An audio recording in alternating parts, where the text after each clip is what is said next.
Hi, in this video I'm going to be making candles in this jar, and the scent that I'm going to be using is pina colada. This is going to be more of a behind the scene type of video, like a make candles with me type of video. So I already have my wax melting in the DG oil, and I'm just prepping the jars.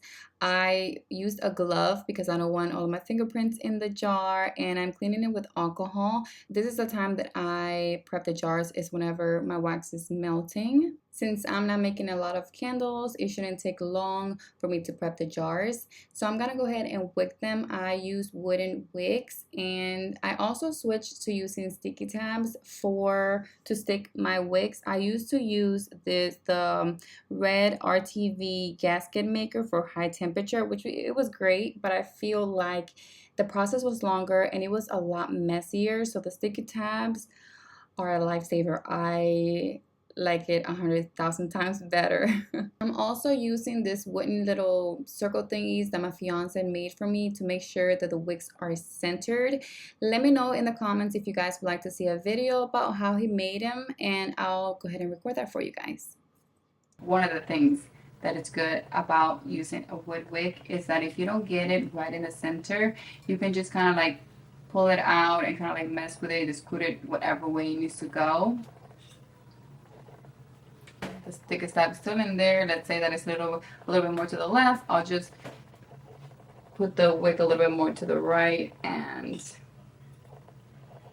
we have it in the center. So by using the wood circle thing, it does help me center the wick very good. But for some reason, whenever the wax hardened, the wick kind of curves at the top. So it's centered at the bottom, but at the top it kind of curves.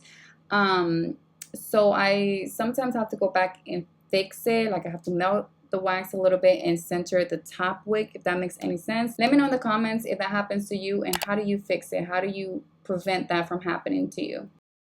And I just love these jars. I'm absolutely obsessed. I got them from Walmart, and the minute that I saw them, I knew I had to get them. I'm doing a limited edition candle. That's why I'm only making a few of these. I honestly could be a little bit more organized when it comes to candle making, but I write down all of my formula, even if I think I know it by heart. And I try to keep it all together in a folder, but sometimes I write it down real quick and I just forget to put it in the folder, and I can't find it. I found it. When I use my DG boil, I like to set it on 500W. But if I'm in a rush and I kind of just want to do it real fast, I put it on 1000 so the wax can melt faster, and that's what I'm going to do. And then like once it melts to the temperature that I needed, I'll just switch it back to 500. Like right now I want to melt it to 204, and I'm just gonna go ahead and flip it to 1000 so it can melt a little faster. Okay, so I completely forgot to keep recording, so I missed whenever I was measuring out the fragrance oil and the wax. But basically right here, I am just waiting for the wax to cool down to between 185 to 190. That's whenever I like to pour the fragrance oil into the wax. And as you can see, I reached that temperature, and I'm just going to go ahead and mix it for 2 minutes.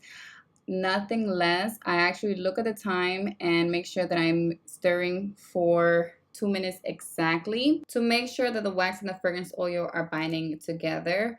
And I use a spatula from my kitchen that I don't use to stir it up, and it gets the job done. And now it is strictly for candle making.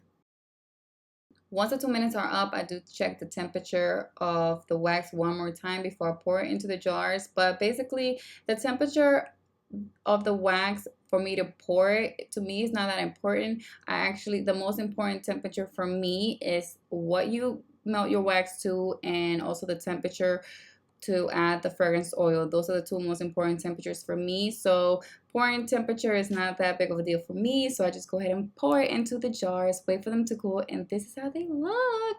If you enjoyed this video, go ahead and subscribe if you're not already, and see you guys in my next video. Bye.